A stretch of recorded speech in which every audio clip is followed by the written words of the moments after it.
రోజు అంటే 22 మే another 48 hours తర్వాత ఇదే హాల్లో ఒక పెద్ద ఈవెంట్ జరగబోతున్నది.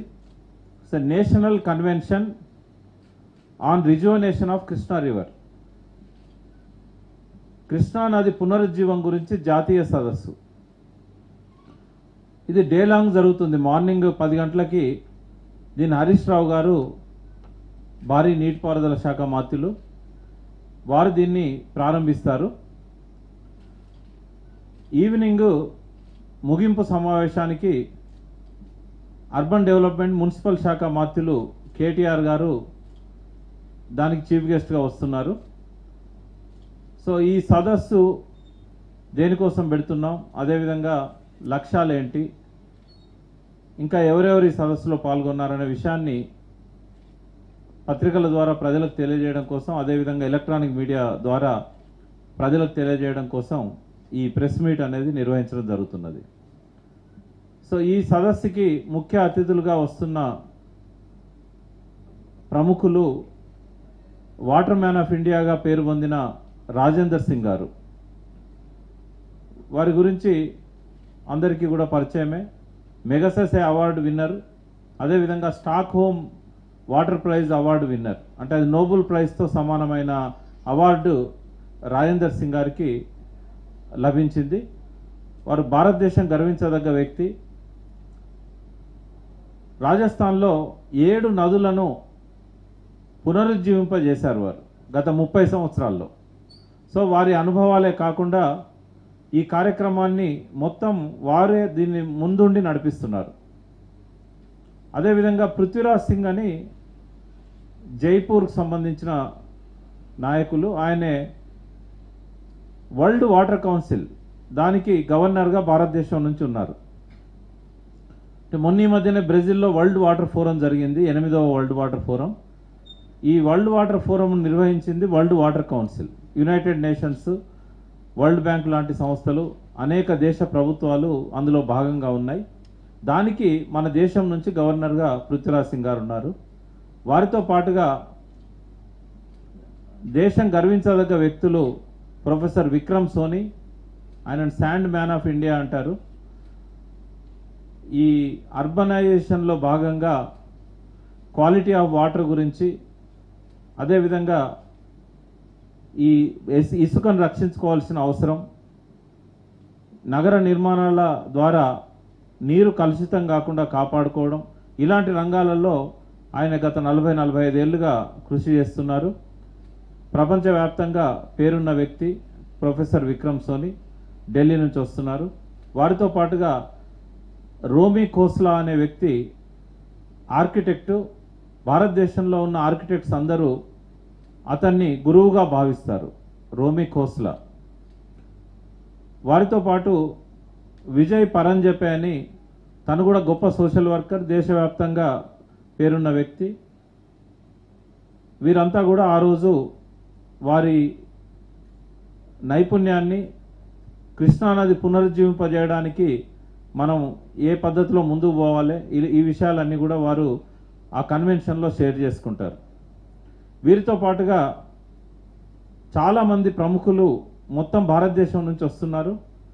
అందులో ఈ కృష్ణానది బేసిన్ స్టేట్స్ మహారాష్ట్ర, కర్ణాటక, ఆంధ్రప్రదేశ్ మరియు తెలంగాణ, ఈ 4 రాష్ట్రాలు కృష్ణానది బేసిన్లో ఉన్నాయి.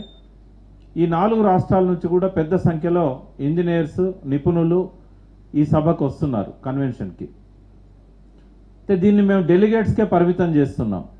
అంటే ఇది ఫ్రీ ఎంట్రీ లేదు, ఇది only for delegates. We are not charging anything. వాళ్ళకు కూడా మేమేమి ఛార్జ్ చేయట్లేదు. బట్ క్రౌడ్ను రెస్ట్రిక్ట్ చేయడానికి ప్రముఖులకు, ఇంజనీర్లకు మాత్రమే ఈ సదస్సును పరిమితం చేస్తున్నాం. ఎవరైనా ఆసక్తి ఉన్నవారు మాతో కలిసి ఈ ప్రాజెక్టులో పనిచేయాలనుకున్న ఎన్జిఓలు కానీ, కార్పొరేట్ సంస్థలు కానీ, మేధావులు కానీ, సోషల్ వర్కర్స్ కానీ, ఆసక్తి ఉన్న ఎవరైనా కూడా ఇక్కడికి వచ్చి వారి పేరు నమోదు చేసుకొని డెలిగేట్ కార్డు తీసుకోవచ్చు. సో ఈ కార్యక్రమము యునైటెడ్ నేషన్స్ ఇచ్చిన పిలుపు మేరకు మేము ప్రారంభించడం జరుగుతున్నది. భారతదేశం కూడా యునైటెడ్ నేషన్స్లో సభ్యులుగా ఉన్నది కాబట్టి డిసెంబర్ 2016లో యునైటెడ్ నేషన్స్ 72వ సమావేశం ఒక తీర్మానం చేసింది.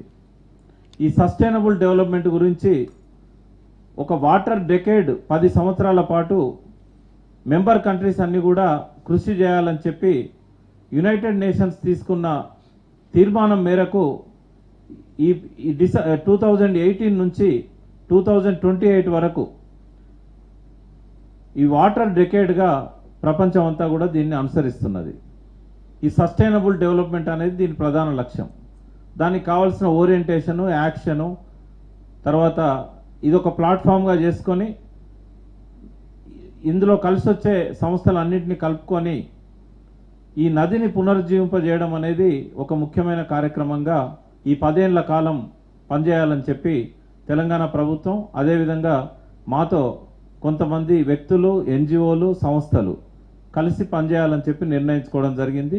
ప్రధానంగా కలిసి వస్తున్న సంస్థల్లో ఇన్స్టిట్యూట్ ఆఫ్ ఇంజనీర్స్ ఇండియా, దానిలో ప్రధానంగా హైదరాబాద్ తెలంగాణ చాప్టర్కి సంబంధించి రామేశ్వరరావు గారి ఆధ్వర్యంలో ఇన్స్టిట్యూషన్ ఆఫ్ ఇంజనీర్స్ మాతో పాటు నెక్స్ట్ 10 years కూడా కృష్ణానది పునరుజ్జీవంలో ఈ కార్యక్రమాలలో పాల్గొంటుంది. దాంతోపాటు రిటైర్డ్ ఇంజనీర్స్ అసోసియేషన్ నుంచి వాళ్ళు ఇదివరకే ఒక కమిటీ కూడా వేశారు కృష్ణా బేసిన్ మీద. ఆ కమిటీ కాకుండా అందులో ఉన్న ప్రతి ఇంజనీర్ కూడా ఈ కార్యక్రమంలో పాల్గొనాలని వాళ్ళు కూడా నిర్ణయించుకున్నారు. నా తర్వాత వాళ్ళతో మాట్లాడిస్తాను. సో వీళ్ళే కాకుండా చాలా సంస్థలు, రాజేందర్ సింగ్ గారి సంస్థ కూడా హైదరాబాద్లో ఉంది, తెలంగాణలో. దాన్ని జల్ బిరాదరి అంటారు. ఈ జల్ బిరాదరి కూడా ఈ కార్యక్రమంలో ముఖ్య భాగం కాబోతున్నది. అదేవిధంగా వాక్ ఫర్ వాటర్, మీకు తెలుసు, చాలా కార్యక్రమాలు నిర్వహించింది. నీటి ప్రతిజ్ఞ వాళ్ళు ఎప్పుడు చేయిస్తూ ఉంటారు. చాలా రాష్ట్రాల్లో కూడా వాళ్ళు పనిచేస్తున్నారు. సో తెలంగాణ నుంచి ఆ సంస్థ ప్రారంభమైంది. కరుణాకర్ రెడ్డి గారు కూడా మాతో ఈ 10 ఏళ్ళు కూడా కలిసి ప్రయాణం చేయడానికి వారు అంగీకరించారు.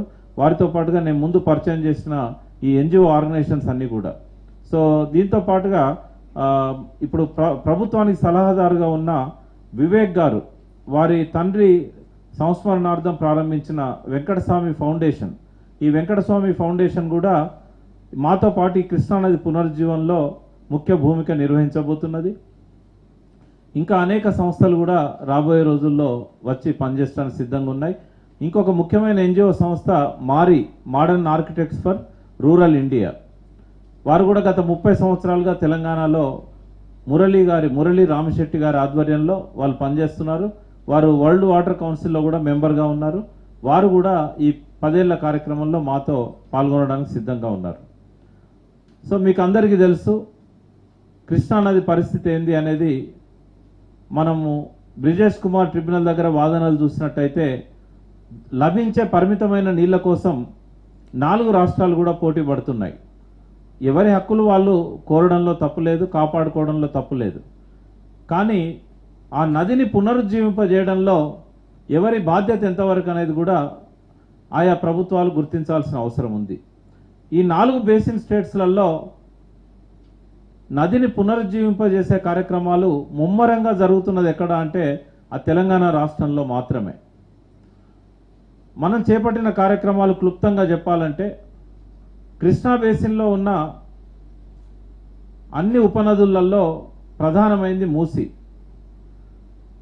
ఎందుకంటే హైదరాబాద్ నగరం యొక్క పారిశ్రామిక కాలుష్యాన్ని అంతా కూడా మూసీ నది ద్వారా మనం కృష్ణా నదిలో కలుస్తున్నది. గత 40 ఏళ్లుగా పాలకుల నిర్లక్ష్యం వల్ల ఇండస్ట్రీస్లలో ఈటీపీలు పెట్టుకోకపోవడం, ఉన్న ఈటీపీలు కూడా సరిగా పనిచేయకపోవడం, వాటి మీద పర్యవేక్షణ లోపం, పొల్యూషన్ కంట్రోల్ బోర్డు యొక్క నిర్లిప్తత, వీటి కారణంగా 2014 నాటి వరకు మంచినీటిని, ఆరోగ్యకరమైన నీటిని ఇవ్వాల్సిన మూసీ నది కాలుష్య కాసారంగా మారిపోయింది. మూసీ నది ఏ రిజర్వాయర్లనైతే దాని సీపేజ్ కలుస్తున్నదో అందులో చేపలన్నీ కూడా చచ్చిపోయాయి. ప్రాణులు బ్రతికే అవకాశమే లేని పరిస్థితి మూసీ నదిలో ఉంది. ఆ నది నీటినే కింద వ్యవసాయానికి వాడుతున్నారు. నదీ పరివాహక ప్రాంతం అంతా కూడా పశువులు, మనుషులు రోగాల పాలైనాయి. సో దీన్ని దృష్టిలో పెట్టుకొని తెలంగాణ ప్రభుత్వం ఒక కార్పొరేషన్నే దాని మీద ప్రారంభించింది, Musi river front development corporation.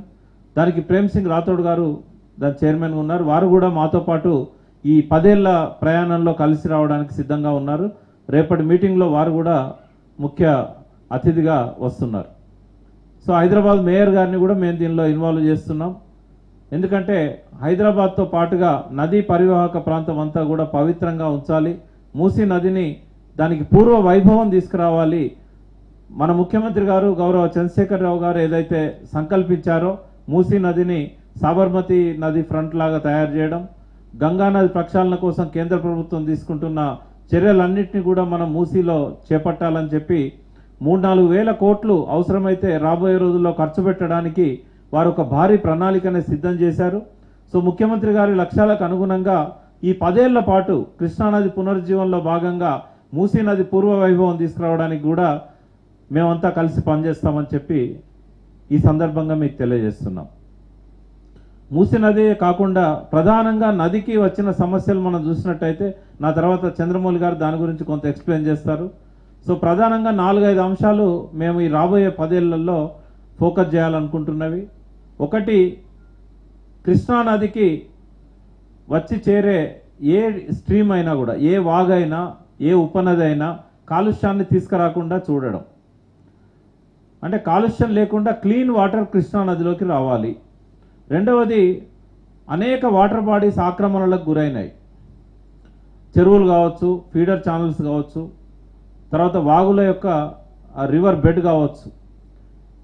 ఈ ఆక్రమణల నుంచి వాటిని రక్షించాలి, వాటికి పూర్వ వైభవం తేవాలి. సో ఆ కార్యక్రమాన్ని గతంలోనే 2014లోనే మిషన్ కాకతీయ ద్వారా ఈ ప్రభుత్వం చేపట్టడం జరిగింది. ఇప్పటికే దాదాపు 60% చెరువులు కుంటలన్నీ కూడా పునరుద్ధరించడం జరిగింది. మిగిలినవి కూడా 4-5 స్టేజీలలో ఈ 2 ఏళ్లలో పూర్తి చేసే లక్ష్యంతో ప్రభుత్వం అనేక కోట్ల రూపాయలు కూడా వాటికి కేటాయించడం జరిగింది. 100 కోట్లు వాటి మీద ఆల్రెడీ బడ్జెట్ అడ్మినిస్ట్రేటివ్ అప్రూవల్ కూడా వచ్చి చాలా వరకు ఖర్చు చేస్తున్నారు. సో ఇది వేరే రాష్ట్రాల్లో కూడా ఎక్కడ జరగడం లేదు. ఈ కృష్ణా బేసిన్లో ఓన్లీ తెలంగాణలో మాత్రమే చెరువులకు పూర్వ వైభవం తేవడానికి మిషన్ కాకతీయ కార్యక్రమం మనం టేకప్ చేశాం. సో ఈ చెరువుల ఆక్రమణ కూడా జరగకుండా ప్రజలను చైతన్యవంతులను చేయడం. సో ప్రభుత్వమే ఈ చెరువుల ఆక్రమణ నుంచి వాటిని రక్షించడానికి పూనుకున్నది. FTLను డిసైడ్ చేసి ఈ ఆక్రమణలను తొలగించే కార్యక్రమాలు కూడా ప్రభుత్వం చేస్తున్నది. రాబోయే రోజుల్లో కూడా ఏ వాటర్ బాడీ ఆక్రమణకు గురి కాకుండా చూడడం అనేది ఈ 10 ఏళ్ల కార్యక్రమం లక్ష్యంగా ఉంటుంది. అదేవిధంగా ఒకప్పుడు హైదరాబాద్ నగరానికి ఆనుకొని కృష్ణా బేసిన్లో పెద్ద అడవి ఉండేది. ఇవాళ అర్బనైజేషన్లో భాగంగా ఈ అడవి అంతా కూడా నరికేయడం వల్ల వర్షాలు తక్కువై ఇప్పుడు కృష్ణా పరివాహక ప్రాంతం అంతా కూడా కరువుతో విలవిల్లాడుతున్నది. తెలంగాణలో 2 భాగాలుగా మనం చూడొచ్చు. ఎడమవైపు గోదావరి, కుడివైపు కృష్ణా బేసిన్ అంతా డ్రాట్ ఉంటుంది, వలసలు ఉంటాయి. మహబూబ్ నగర్ నుంచి 14 లక్షల మంది, నల్గొండ నుంచి 5 లక్షల మంది, రంగారెడ్డి జిల్లా నుంచి కూడా పెద్ద ఎత్తున హైదరాబాద్ నగరానికి ఇతర ప్రాంతాలకు వలస పోతుంటారు. గోదావరి ప్రాంతంలో కూడా కొన్ని వలసలు ఉన్నా ఇవాళ ప్రభుత్వం చేపట్టే కార్యక్రమాల వల్ల గోదావరి నుంచి అనేక అంటే దాదాపు రోజుకు ఒక 2 TMCల చొప్పున నీటిని లిఫ్ట్ చేసి కాళేశ్వరం ప్రాజెక్టు ద్వారా స్టెబిలైజేషన్ కార్యక్రమాలు ఇవన్నీ కూడా జరుగుతూ ఉన్నాయి. కృష్ణా బేసిన్లో కూడా మనము డిండి, పాలమూరు, రంగారెడ్డి ఎత్తిపోతల పథకం, అదేవిధంగా గతంలో ప్రారంభించిన కల్వకుర్తి, నెట్టెంపాడు, భీమా, కోయిల్ సాగర్ లాంటికి వాటికి నీళ్ళు ఇచ్చి ఇప్పుడిప్పుడు మనం ఆ ప్రాంతాన్ని అంతా కూడా కొంత హరితహారంగా మారుస్తున్నాం. మొన్న చూశారు మహబూబ్ నగర్కు, ఇదివరకు మహబూబ్ నగర్ నుంచి హైదరాబాద్కు వలసలు ఉంటే ఇప్పుడు వలసలన్నీ తిరిగి మహబూబ్ నగర్కి అయినాయి. పొరుగున ఉన్న రాయచూరు, గంగావతి లాంటి కర్ణాటక ప్రాంతాల నుంచి కూడా మహబూబ్ నగర్కు వలస వచ్చి వ్యవసాయ పనులు చేస్తున్నారు. అంటే గత 50 ఏళ్లలో ఎన్నడూ చెరువుల కింద పంటలు పండింది ఈ రబీలో కూడా పంటలు పండుతున్నాయి. సో ప్రభుత్వం తీసుకున్న ఇనిషియేటివ్ వల్ల ఆ ప్రాంతం అంతా కూడా మళ్ళీ పునరుజ్జీవింప చేయబడుతున్నది. సో ఈ 10 ఏళ్ల కార్యక్రమంలో ఈ మహబూబ్ నగర్లో, నల్గొండలో, రంగారెడ్డిలో వీలైనంత ఎక్కువ ఆయకట్టుకు నీళ్ళు ఇచ్చే విధంగా ఈ నదిని సజీవంగా ఉంచడం, ట్రిబ్యూటరీస్ని సజీవంగా ఉంచడం, మళ్ళీ పచ్చదనాన్ని, హరితహారాలను పరివాహక ప్రాంతంలో సృష్టించడం అనేది కార్యక్రమంలో ఉంటుంది. అదేవిధంగా గ్రౌండ్ వాటర్ లెవెల్స్ బాగా డిప్లీట్ అయినాయి. పర్టికులర్గా ఈ కృష్ణా బేసిన్లో దాదాపు 400 ఫీట్లు 500 ఫీట్లు పోయినా కూడా నీరు చుక్కబడని పరిస్థితి ఉన్నది. సో మేమే కాకుండా మాతో కలిసి వచ్చే ఈ సంస్థలన్నీ కూడా గత 2-3 ఏళ్లుగా ప్రభుత్వం కూడా ఈ గ్రౌండ్ వాటర్ లెవెల్స్ పెంచడానికి అనేక ప్రయత్నాలు చేస్తున్నది. మిషన్ కాకతీయ ఒకటైతే ఈ కాంటూర్ ట్రెంచెస్ అనేది చంద్రమౌళి గారి ఆధ్వర్యంలో శ్యాంప్రసాద్ రెడ్డి గారు ఈ ఇన్స్టిట్యూట్ ఆఫ్ ఇంజనీర్స్ వాళ్ళు కూడా ఈ కాంటూర్ ట్రెంచెస్ ద్వారా భూగర్భ జలాల పెంపుకు చాలా కృషి చేశారు. అదేవిధంగా గ్రౌండ్ వాటర్ డిపార్ట్మెంట్ కూడా రీఛార్జింగ్ షాఫ్ట్స్ ద్వారా గ్రౌండ్ వాటర్ లెవెల్స్ను పెంచుతున్నది. ఒక నది సజీవంగా ఉండాలంటే గ్రౌండ్ వాటర్ అనేది చాలా చాలా ఇంపార్టెంట్ పాత్ర నిర్వహిస్తుంది. సో రాబోయే 10 ఇయర్స్లో కూడా భూగర్భ జలాల పెంపు కృష్ణా పరివాహక ప్రాంతంలో తెలంగాణ బేసిన్లో చేయడానికి అనేక కార్యక్రమాలు తీసుకోబోతున్నాం. సో ఈ 10 ఏళ్ల కార్యక్రమంలో అన్ని గ్రామాలలో కూడా కమిటీలు వేసి ప్రజలను సెన్సిటైజ్ చేయడం, అవేర్నెస్ క్రియేట్ చేయడం, భూముల ఆక్రమణలకు గురి కాకుండా, కాలుష్యానికి గురి కాకుండా, అదేవిధంగా ఓవర్ ఎక్స్ప్లాయిటేషన్ చేయకుండా పర్యావరణాన్ని కాపాడుకునే విధంగా ప్రజలను చైతన్యవంతులను చేయడానికి రాబోయే రోజుల్లో అనేక కార్యక్రమాలు ఉంటాయి. వీటన్నిటిని రూపొందించుకోవడానికే ఈ మంగళవారం జరగబోయే జాతీయ సదస్సు. అనుభవజ్ఞులైన ఎంతోమంది నిపుణులు, మేధావులు అనేక రాష్ట్రాల నుంచి వస్తున్నారు. వాళ్ళందరి సలహాలను కూడా మేము తీసుకొని ఆ రోజు ఒక కార్యాచరణ, అదేవిధంగా ఒక కార్యాచరణకు కావాల్సిన కమిటీ నిర్మాణం ఆ రోజే జరుగుతుంది. ఈ 4 బేసిన్ స్టేట్స్ కూడా రాజేంద్ర సింగ్ గారి చైర్మన్షిప్ కింద మేమందరం కలిసి పనిచేయడానికి నిర్ణయం తీసుకోవడం జరిగింది. సో ఇదంతా కూడా ఇండియన్ వాటర్ కౌన్సిల్ ఆధ్వర్యంలో ఇది జరుగుతుంది. ఈ 10 ఏళ్ల కార్యక్రమం కూడా ఇండియన్ వాటర్ కౌన్సిల్ అనేది ఒక అంబ్రెల్లా ఆర్గనైజేషన్ లాగా ఉండి మమ్మల్ని అందరినీ కూడా కోఆర్డినేట్ చేసి ముందుకు తీసుకెళ్తుంది. ఆ Indian water council Rajender Singh గారి ఆధ్వర్యంలో నడుస్తుంది. కాబట్టి ఇది వరల్డ్ వాటర్ కౌన్సిల్లో భాగంగా ఈ కార్యక్రమాలను రూపొందించుకున్నాం. సో రాబోయే మంగళవారం ఈ కార్యక్రమం 10 గంటలకు హరీష్ రావు గారితో ప్రారంభమవుతుంది. సాయంత్రం 7 గంటల వరకు కూడా ఉంటుంది. మీడియాకు అప్పీల్ చేసేది ఏంటంటే ఇది ఒక యూనిక్ ప్రోగ్రాం. గతంలో ఎన్నడూ కూడా భారతదేశంలో ఇలాంటి కార్యక్రమం ఎవరని తీసుకోలేదు. మొట్టమొదటిసారి మనం తీసుకుంటున్నాం. గంగానది ప్రక్షాళన ప్రభుత్వ ఆధ్వర్యంలో జరిగింది. సాబర్మతి రివర్ ఫ్రంట్ కూడా ప్రభుత్వ ఆధ్వర్యంలో జరిగింది. కానీ ఇక్కడ ప్రభుత్వం కంటే కూడా ఈ కలిసి వచ్చే శక్తులది ఎక్కువగా పాత్ర ఉంటుంది. ప్రభుత్వం ఏంటంటే ఒక కోఆర్డినేషన్ బాడీగానే ఉంటుంది. టీడబ్ల్యూఆర్డీసీ నేను ఏదైతే చైర్మన్గా ఉన్నానో నేను ఎన్జిఓలను, తర్వాత ఇంజనీర్స్ను, రిటైర్డ్ ఇంజనీర్స్ని, ఇతర సంస్థల్ని కోఆర్డినేట్ చేసి ఈ కార్యక్రమాన్ని నిర్వహిస్తాను. సో ఇటువంటి ఒక యునైటెడ్ ఎఫర్ట్, ప్రజలను భాగస్వామ్యం చేసేది, స్వచ్ఛంద సంస్థలను భాగస్వామ్యం చేసి ప్రభుత్వంకి తక్కువ ఖర్చుతోని ఎక్కువ మైలేజ్ తీసుకొచ్చే విధంగా ఈ మూసీ నది ప్రక్షాళన కావచ్చు, అదేవిధంగా కృష్ణానది పునరుజ్జీవం కావచ్చు, రాబోయే దశాబ్ద కాలం పాటు దీన్ని ముందుకు తీసుకెళ్లడానికి ఈ సదస్సు జరగబోతున్నది. సో దీనికి కవరేజ్ ఈ రేపు పత్రికల్లో కానీ ఎలక్ట్రానిక్ మీడియాలో కానీ దీని ద్వారా ప్రజలు స్వచ్ఛందంగా ముందుకు రావడానికి ఒక అవకాశం ఉంటుంది. సో మీడియా కూడా భాగస్వామిగా మేము భావిస్తున్నాం. దీనికి ఒక ముఖ్యమైన బాధ్యతను మీడియా నిర్వహించాలని చెప్పి కోరుతున్నాం. సో చంద్రమౌళి గారు మీతో మాట్లాడాలని సంస్థలు ఏవైతే ఉన్నాయో వాళ్ళు కొన్ని ట్రిబ్యూటరీస్ను అడాప్ట్ చేసుకుంటున్నారు. ఇట్లా అడాప్ట్ చేసుకొని ఆ ట్రిబ్యూటరీకి ఉన్న క్యాచ్మెంట్ ఏరియాలో కావలసిన పునరుజ్జీవానికి సంబంధించిన కార్యక్రమాలన్నీ కూడా వారు సాగిస్తున్నారు. సో ఈ వాక్ ఫర్ వాటర్ సంస్థ తరఫున ఊకచెట్టి వాగు అదొక మంచి ట్రిబ్యూటరీ కృష్ణాకి. వనపర్తి నియోజకవర్గం, తర్వాత మహబూబ్ నగర్ జిల్లాల్లో ఒక 2-3 నియోజకవర్గాల్లో ఈ ఊకచెట్టి వాగు ఉంటుంది. సో అది వాక్ ఫర్ వాటర్ సంస్థ దాని నిర్వహణకు ముందుకు వచ్చినందుకు వారి కృతజ్ఞతలు. అదేవిధంగా మారీ సంస్థ నుంచి కూడా షామీర్పేట వాగులో ఒక చిన్న వాగును వారు అడాప్ట్ చేసుకున్నారు. జర్మన్ సంస్థల యొక్క ఆర్థిక సహాయంతో మారీ సంస్థ కూడా ముందుకొచ్చి అక్కడ కెపాసిటీ బిల్డింగ్, ప్రజలను చైతన్యవంతులను చేసే కార్యక్రమాలు ఉన్నాయి. సో ఇట్లా రాష్ట్రంలో ఉన్న ఎన్జిఓలందరికీ కూడా అప్పీల్ చేస్తున్నాం. సో ఇది ఒక పెద్ద ప్రాజెక్ట్. ఇది కృష్ణానది పునరుజ్జీవనం అంటే సగం తెలంగాణను మనము బతికించుకోవడం, రాబోయే రోజుల్లో నీటి కొరత లేకుండా చేసుకోవడము, నదికి, నదీ పరివాహక ప్రాంతానికి పూర్వ వైభవం తేవడం. సో దీనికి సహాయంగా ప్రభుత్వ శాఖలన్నీ కూడా సహకరిస్తాయి. ఎన్ని డిపార్ట్మెంట్స్ వల్లనైతే ఈ వాటర్ కన్జర్వేషన్కు ఫండ్స్ ఉన్నాయో అన్నిటిని కూడా మా కార్పొరేషన్ ద్వారా కోఆర్డినేట్ చేస్తాం. అదేవిధంగా జాతీయ ఉపాధి హామీ పథకం డబ్బులను కూడా ఈ కృష్ణానది పునరుజ్జీవనంలో కార్యక్రమాలకు ఉపయోగిస్తాం.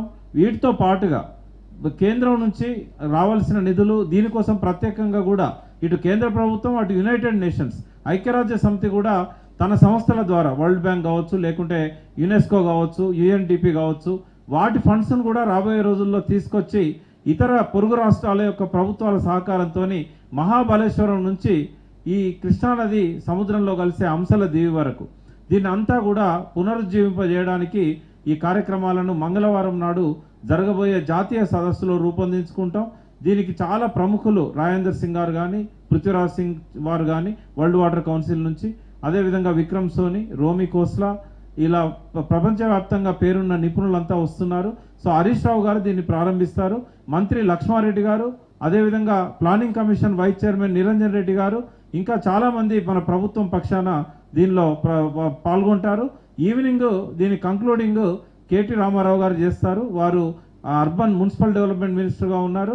అదేవిధంగా మూసీ పునరుజ్జీవానికి అంకితమై దానికోసము అహర్నిశలు కృషి చేస్తున్న కేటీఆర్ గారిని కూడా దీనికి చీఫ్ గెస్ట్గా ఈ సాయంత్రానికి పిలవడం జరిగింది. సో మంగళవారం కార్యక్రమం విజయవంతం చేయడానికి మీడియా పూర్తిగా సహకరిస్తుందని ఆశిస్తున్నాం. సో రామేశ్వరరావు గారు వస్తున్నారు. ఇందులో ఒక 100 మంది ఇతర రాష్ట్రాల నుంచి వస్తున్నారు. ఇంకొక 150 మంది మన రాష్ట్రంలో ఇప్పుడు వివిధ శాఖలలో ఉన్న ఇంజనీర్స్ కానీ, రిటైర్డ్ అయిన ఇంజనీర్స్ కానీ ఉంటారు. ఈ ఇతర నిపుణులు కొంతమంది ఎన్జిఆర్ఐ నుంచి, తర్వాత ఇతర సంస్థల నుంచి వస్తున్నారు. సో భారతదేశంలోని అన్ని రాష్ట్రాల నుంచి కూడా ఆ రోజు రిప్రజెంటేషన్ ఉంటుంది. 29 రాష్ట్రాల నుంచి కూడా ఆ రోజు వస్తున్నారు.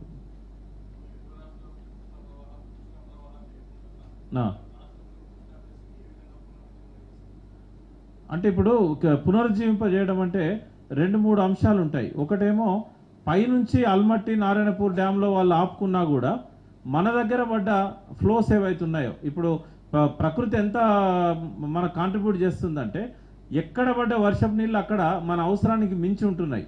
ఎప్పుడో డ్రాట్ ఇయర్స్ పోతే, ఇప్పుడు మనం 300 మిల్లీమీటర్ల వర్షపాతం ఉన్న ఇజ్రాయెల్ అక్కడ పండిన పంటలను విదేశాలకు ఎగుమతి చేస్తున్నది, నీళ్లను కూడా ఎగుమతి చేస్తున్నది. మన దగ్గర యావరేజ్ రెయిన్ఫాల్ 930 ఉంటే ఈ కృష్ణా బేసిన్లో మనకు 700 to 800 ఉంటుంది. ఎంత వరస్ట్ ఇయర్లో కూడా 400లకు తక్కువ ఉండదు. అంటే ఈ వాటర్ని కనుక సరిగ్గా కన్జర్వేషన్ మనం చేసుకోగలిగితే కృష్ణా నదిలో అసలు నీటి కొరత ఉండదు. ఆ విషయాన్నే మేము రేపు మీటింగ్ ద్వారా ప్రజల దృష్టికి తీసుకొస్తాం.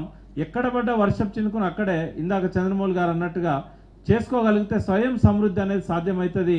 మళ్ళీ ఒక 7-8 ఏళ్లలో కృష్ణానది ట్రిబ్యూటరీస్ అన్నీ కూడా నీటితో మళ్ళీ కలకల్లాడే పరిస్థితి తీసుకొని రావడానికి వీలవుతుంది. ఇది మన దగ్గరనే కాదు, రాజస్థాన్ లాంటి వర్షపాతం 300 మిల్లీమీటర్లు ఉన్న రాజస్థాన్లో ఇదే రాజేందర్ సింగ్ గారు 7 నదులను పునరుజ్జీవింపజేశారు. వారి అనుభవాలన్నీ కూడా వారు మనతో షేర్ చేసుకుంటారు. మరి 300 మిల్లీమీటర్లు ఉన్న రాజస్థాన్లోనే 7 నదులను అల్వార్ జిల్లాలో చేసినందుకు మరి మన దగ్గర 700కు పైన మిల్లీమీటర్ల వర్షపాతం కృష్ణా బేసిన్లో ఉన్నప్పుడు మనకెందుకు సాధ్యం కాదు? కాబట్టి ఏం చేయాలి, ప్రజల భాగస్వామ్యం ఏంది, ప్రభుత్వం ఏం చేయాలి, ఇవన్నీ కోఆర్డినేట్ చేయడానికే నేను దీనికి కార్పొరేషన్ ద్వారా సహకరిస్తున్నాను. ఇక్కడ ఏమవుతుందంటే రన్ ఆఫ్ ఉంటుంది, లెక్కలు సరిగా గతంలో కూడా మనం చూసాము. పొన్నా లక్ష్మయ్య గారు మినిస్టర్గా ఉన్నప్పుడు జూబ్లీ హాల్లో కేసీఆర్ గారు TV9 ఆధ్వర్యంలో పెట్టిన సదస్సులో ఆయన స్పష్టంగా చెప్పారు, ప్రతి సంవత్సరం ప్రకాశం బ్యారేజ్ నుంచి ఎన్ని TMCల నీళ్లు సముద్రంలో కలుస్తున్నాయని. అది ఇవాళ ట్రిబ్యునల్ విచారణలో ఉంది కాబట్టి ప్రభుత్వాలు దాచిపెడుతున్నాయి ఆ వాస్తవాలను. కానీ వాస్తవంగా చెప్పాలంటే రన్ ఆఫ్ కృష్ణాలో చాలా ఉంది. వాళ్ళకి ఏమైందంటే బ్యాడ్ లక్, అక్కడ రాజమండ్రి దగ్గర కానీ ఇక్కడ ప్రకాశం బ్యారేజ్ దగ్గర కానీ స్టోరేజ్ లేకపోవడం అనేది అది చాలా బాధాకరం. అప్పుడు ఆర్థర్ కాటన్ కట్టినప్పుడు బ్యారేజీలే కట్టారు కానీ ఆయన డ్యాములు కట్టలేదు. ఆ తర్వాత పునర్నిర్మించినప్పుడు కూడా ఒక డ్యామ్ నిర్మాణం చేయడానికి అక్కడ అవకాశాలు లేకుండా, ఎందుకంటే ప్రకాశం బ్యారేజ్ని డ్యామ్గా మారిస్తే విజయవాడ మునిగిపోతుంది, ధవళేశ్వరం ఆనకట్టను డ్యామ్గా మారిస్తే రాజమండ్రి, కొవ్వూరు పట్టణాలు మునిగిపోతాయి. కాబట్టి స్టోరేజ్ లేకపోవడం వల్ల అక్కడ పులిచింతల కట్టుకున్నారు, కృష్ణా మీద, గోదావరి మీద పోలవరం కడుతున్నారు. అయితే రాబోయే రోజులల్లో ఆ ప్రాబ్లం ఉండకపోవచ్చు ఈ 2 డ్యాములు కనుక పూర్తి అయితే. కానీ చాలా రన్ ఆఫ్ గోదావరి నుంచి కానీ కృష్ణా నుంచి కానీ సముద్రంలో కలుస్తున్నది. ఫర్ ఎగ్జాంపుల్ మీకు ఒక ఎగ్జాంపుల్ చెప్తాను నేను. అక్టోబర్ నెలలో రాజశేఖర రెడ్డి గారు చనిపోయినాక 2009లో కర్నూలు పట్టణం అంతా మునిగిపోయింది. అది ఎందుకు జరిగింది అది అని అంటే కృష్ణా బేసిన్లో చెరువులను పరిరక్షించుకోకపోవడం వల్ల రాత్రికి రాత్రి కొన్ని వేల చెరువులు అటు తుంగభద్ర బేసిన్లో కానీ ఇటు మహబూబ్ నగర్, నల్గొండ జిల్లాలో, రంగారెడ్డి జిల్లాలో, హైదరాబాద్ పరిసర ప్రాంతాల్లో ఒక్క రాత్రి చెరువులన్నీ దిగడంతో ఆ నీళ్ళన్నీ పోయి శ్రీశైలం బ్యారేజ్ బ్యాక్ వాటర్ నెట్టడం వల్ల కర్నూలు పట్టణం అంతా మునిగిపోయింది. సో అంత వాటర్ కూడా మనం సరిగ్గా ఉపయోగించుకోలేక కొంత సముద్రం పాలవుతుంది, కొంత రిజర్వాయర్లలో ఉంటున్నది. సో అప్పుడు మీకు తెలుసు రైలు కూడా కొట్టుకపోయింది ఆ వరదకి. ఇక్కడ వలిగొండ దగ్గర ఒక రైలు కూడా రాత్రికి రాత్రి కొట్టుకుపోయి చాలా మంది సజీవ దహనం అయ్యారు. వీళ్ళందరూ కూడా అంటే ఆ రోజుల్లో రియలైజ్ అయ్యే ఇవాళ మిషన్ కాకతీయ లాంటి కార్యక్రమాలు చేసి ఈ చెరువులు తెగకుండా కట్టుదిట్టమైన భద్రతలు ఏర్పాట్లు తెలంగాణలో మనం చేసుకున్నాం. కానీ రాయలసీమలో కానీ ఇతర రాష్ట్రాల్లో కానీ ఆ ఏర్పాట్లు జరగడం లేదు. కనీసం మనమన్నా ఇనిషియేటివ్ తీసుకున్నట్టయితే ఈ బేసిన్ నుంచి వచ్చే ఎన్జిఓ ఆర్గనైజేషన్స్ కానీ ప్రభుత్వ ప్రతినిధులు కానీ రేపు సదస్సులో ఈ విషయాలన్నీ గమనించి వాళ్ళ ప్రాంతాలలో కూడా తెలంగాణను చూసి ఈ పరిరక్షణలో పాల్గొంటారనే ఉద్దేశంతో ఉంది. ఇందాక కరుణాకర్ రెడ్డి గారు అన్నట్టు ఇది ఒక్క రోజుతో ముగిసేది కాదు. ఈ రోజు మొదలవుతుంది. ఒక దశాబ్ద కాలం పాటు కృష్ణానది పునరుజ్జీవం కోసం పనిచేస్తూనే ఉంటాం. ఒక దశాబ్దం సరిపోకపోతే 2 దశాబ్దాలైనా పనిచేద్దాం. ఇది ముందు తరాల వాళ్ళు కూడా దీన్ని తీసుకుపోతారు. బట్ భారతదేశంలో ఉన్న నదీ పరివాహక ప్రాంత వాళ్ళందరికీ ఒక ఎగ్జాంపుల్ను సెట్ చేయడానికి మనం చేస్తున్నాం. ఎందుకంటే రాజస్థాన్లో రాజేందర్ సింగ్ గారు చేసిన ఈ చిన్న చిన్న ట్రిబ్యూటరీస్ అంటే 200 కిలోమీటర్లు 100 కిలోమీటర్లు, కానీ కృష్ణానది ఒక తెలంగాణలోనే 434 కిలోమీటర్లు ఉంటుంది. సో భారతదేశంలో అత్యంత పొడవైన అంటే ఈ తెలంగాణ ప్రాంతంలోనే 434. బట్ మొత్తంగా చూసినట్టయితే ఇది చాలా లెంత్ ఉంటుంది. ఈ నదిని తీసుకోవడం అనేది ఒక సాహసోపేతమైనది. ఎవరు ధైర్యం చేయరు ఇంత పెద్ద నదిని పునరుజ్జీవం కోసం తీసుకోవడం అనేది. బట్ టైం ఉంది కాబట్టి మనకు ఒక 10 ఏళ్ళు లక్ష్యంగా పెట్టుకున్నాం. ఈ 10 ఏళ్లలో మేము విజయవంతం కావాలని మీరు కోరుకోవాలి, మీ సహకారం కావాలని మేము కోరుకుంటున్నాం.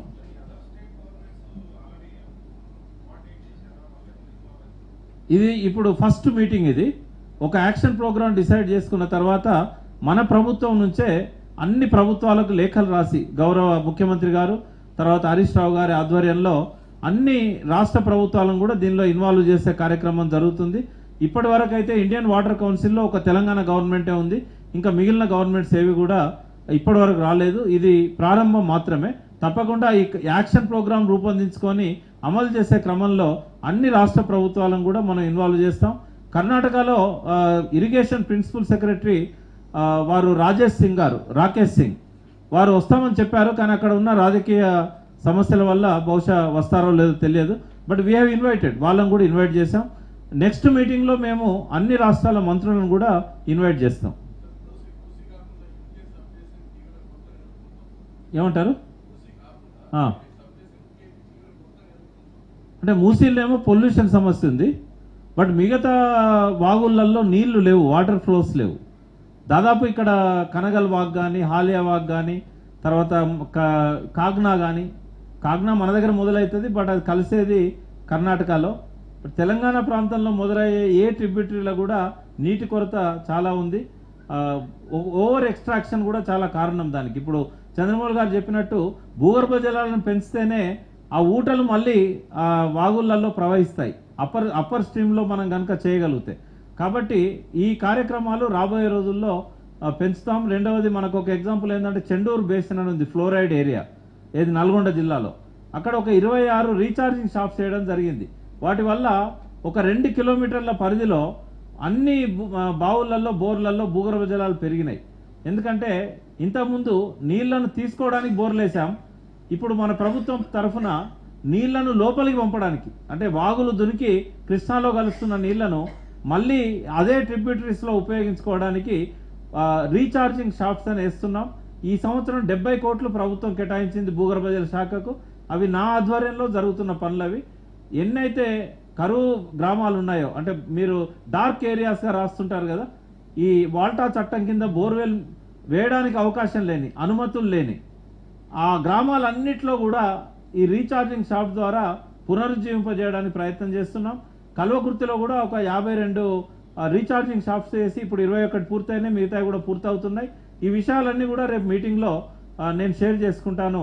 సో తెలంగాణ గవర్నమెంట్ తీసుకుంటున్న ఇనిషియేటివ్ ఇతర రాష్ట్రాలు కూడా తీసుకున్నట్టయితే 5-6 సంవత్సరాల్లో మనం ఈ నదిని పునరుజ్జీవింపజేయగలుగుతాం.